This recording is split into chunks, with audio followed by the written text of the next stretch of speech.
My Govanin, and welcome back to Medieval Art. I'm Arthur Brian Keane, and again, I'm here with Dave Lewis of Cinemallennials. Dave, we saw so many portents of things to come, and we've deepened our understanding of numerous relationships across Middle-earth. So what stood out to you this week?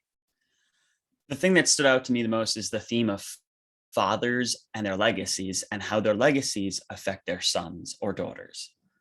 And Yeah, I think, I mean, we get that through so many different characters. We get that through Durin and Durin. We get Elrond, Elros. We get Tar Palantir and Miriel. We're getting, obviously, Isildur and Elendil. I mean, so many great things. I think you're right. You sort of taken us across Middle-earth, and that we're seeing the roles that these family relationships have, and especially the theme of legacy. And I think where legacy relates to both the racial tensions that we see across Middle-earth, but also the religious tensions that we'll start to see gradually developing between the faithful and those that are still loyal to Morgoth and the sort of old ways of light and dark and good and evil. I think when you began by mentioning Durin and Durin, we see there's this secrecy of the dwarves, but the elves are already suspecting. So how did you read that scene between Elrond and Durin and Elrond and Disa this week?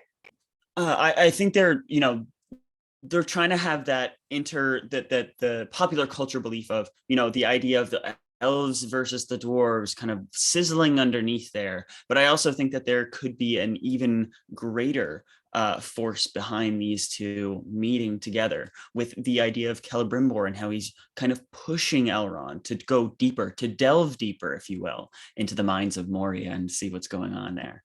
I love that, and it was precisely Celebrimbor's insistence that Elrond sort of pry and delve a little bit more. And did you get a sense that when there was that sort of cave-in the mines, when they're first encountering Mithrod or Mithril, that I got a sense that maybe we're hearing a Balrog? Maybe that's just me wanting to hear that they're Oh, beginning to start to delve, but there was some kind of grumbling or gurgling in the deep.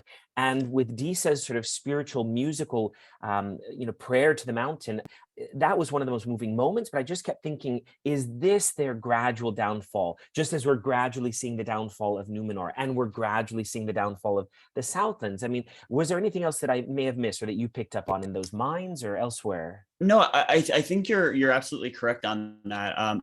I didn't even think about that. I think the idea of her speaking and singing to the mind, singing to the rock, and that exactly that rumbling that we get, maybe that is the echo of the Balrog hearing that.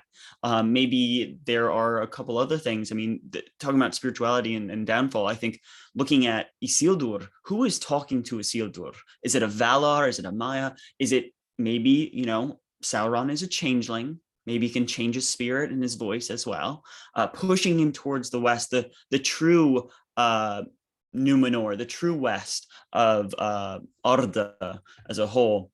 I think there's a lot of things throughout this episode where we can see the spirituality. I mean, of course, how could we forget Adar being father? There is that almost we're seeing orc burial rites and situations like that. I thought that was really cool that they're bringing more nuance to the orcs, as well as bringing that dark, not dark elf, because that's a whole nother thing. There is a corrupted elf that could be in the worship of Sauron as well.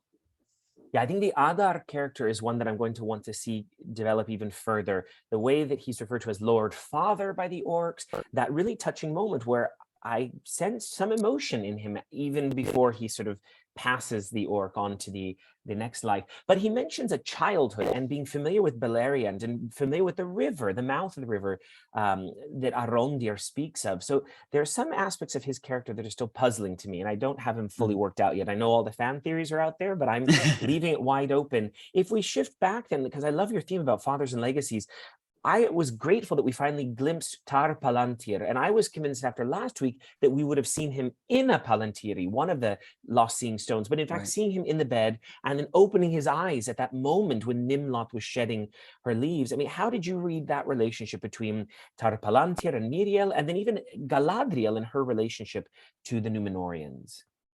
Miriel truly cares about her father. She is this caretaker for her father.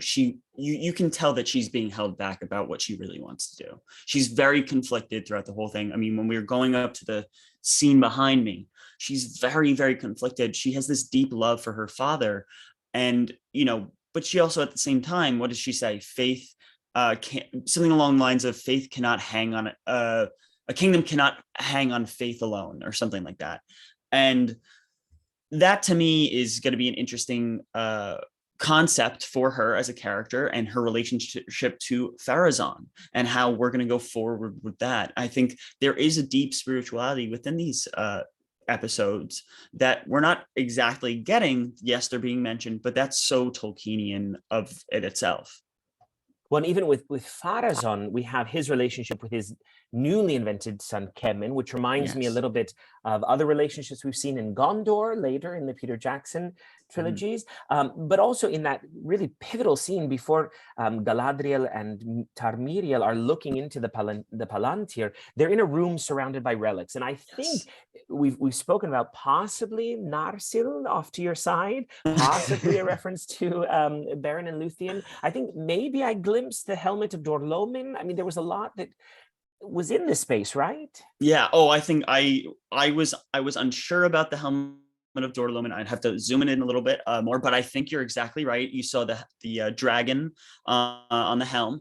I think that there's the shield of Turgon in the back with the swan's wings. I definitely think whatever direction this is in is Narsil. I mean, it has the material iconography, if you will, of Narsil as general audiences know it to be, Anduril as well. So I think there's a lot of things that we're getting here.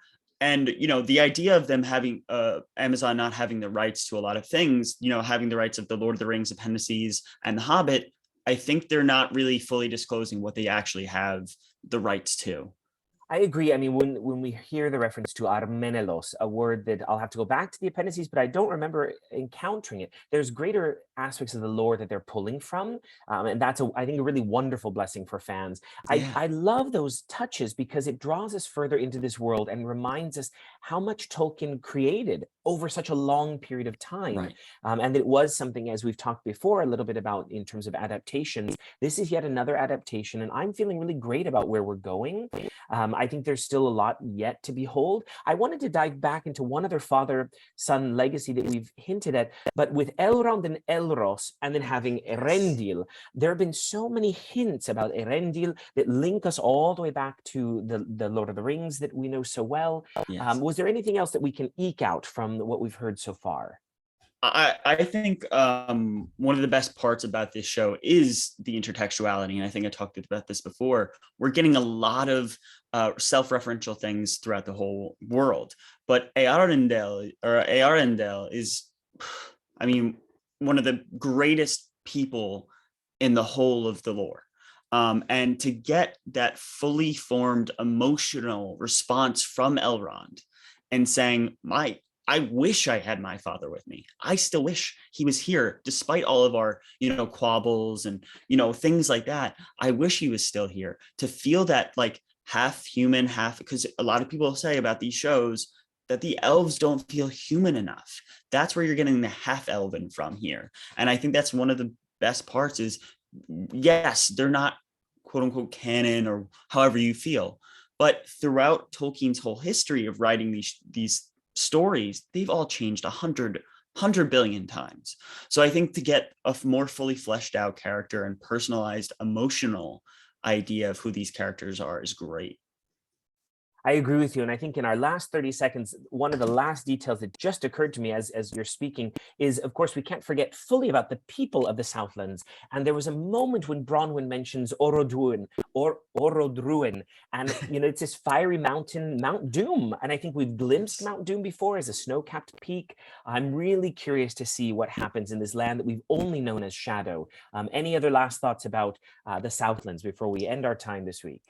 I mean, there's definitely an underbelly of something going on with that whole confrontation with Waldrig and Theo. I think there's something definitely something is hidden in the shadows. Something is indeed hidden in the shadows, and the shadow of Morgoth and Sauron loom still so large. So thank you again, Dave. We have so much more to talk about in our coming weeks, and Namarie to all. Namarie.